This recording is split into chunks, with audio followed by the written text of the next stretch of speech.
Šodien atrodos Talsos un atrodos es pie mistiskās jaunās Talsu uzlādes stācijas. Šādi ir parādījusies pie saucamās Lādes, lauku atbalsta dienesta. Šeit Talsu pilsētā mistiska balta stacija, kurai nav neviena uzraksta, kur neparādās nevienās uzlādes, teiksim, apmaksas aplikācijās. Nu, tāda viņa te mistiski stāv.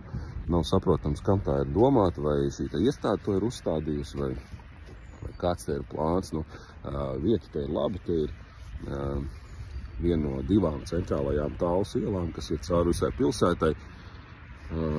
Iekšā no Ventspils šosejas pretī ir Nesta benzīntanks, tā kā varētu it kā šo staciju likt publiskā piedāvājumā, bet Dievs vien zina, kāpēc viņa te ir.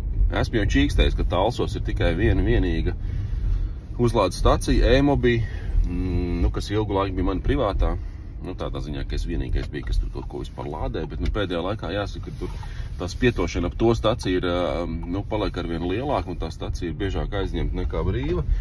Tā kā būtu tāda lieka izšķērdība šeit tādu staciju uzstādīt un nedot nevienam pieeju pie tās stacijas, un nelikt viņu tādā publiskā piedāvājumā, lai vai kuram tā stacija arī piederētu. Tā kā,